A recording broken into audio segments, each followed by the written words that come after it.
Hello Internet, this is Googleo from Bethuadahari. গত 23-2-25 তারিখে আমার একটা রাইডে বেরোনোর কথা ছিল। তো এই 23 তারিখের পর থেকে আমি ফেসবুকে সোশ্যাল মিডিয়ায় ডিসকন্টিনিউ হয়ে গেছি। তোমরা যারা আমাকে দেখো, আমার ভিডিও দেখো, প্রতিনিয়ত ভালোবাসা দাও, তারা দেখেছো 23 তারিখের পর থেকে আমি আর কোনো পোস্ট করতে পারিনি।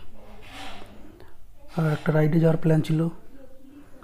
রাইডটা কোথাকার ছিল সেটাও নিশ্চয়ই তোমরা জানো, বা লাস্ট ভিডিওটা দেখলে জানতে পারবে।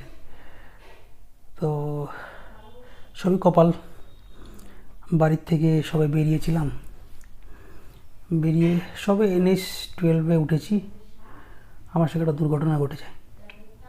হালকা ফুলকা একটা দুর্ঘটনা ঘটে। আমি ছিলাম, আর সঙ্গে মামা ছিল, চঞ্চল মামা।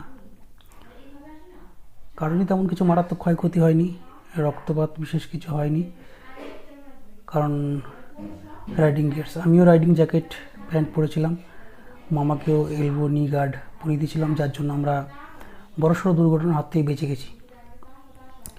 আর সবথেকে বড় হচ্ছে এটা খুব দূরে গিয়ে হয়নি, বাড়ির কাছেই হয়েছে,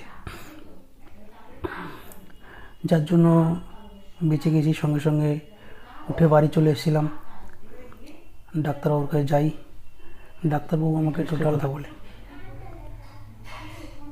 তারপর আবার যেতে হবে, তার সঙ্গে দেখা করতে হবে, ফার্দার রিপোর্ট করিয়ে পুনরায় উনি বিবেচনা করে দেখবেন।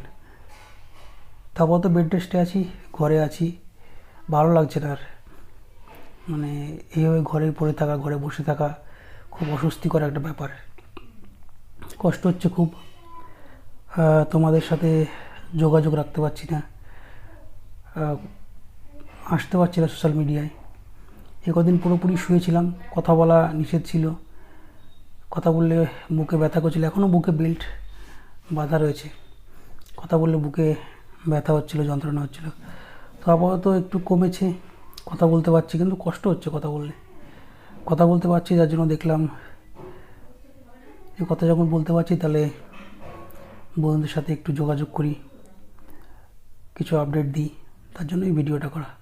তো সবাই ভালো থাকো, আর আমার জন্য কামনা করো আমি যেন খুব তাড়াতাড়ি সুস্থ হয়ে উঠতে পারি। বাঁকা রাস্তায় কখনো দিশেহারা নয়।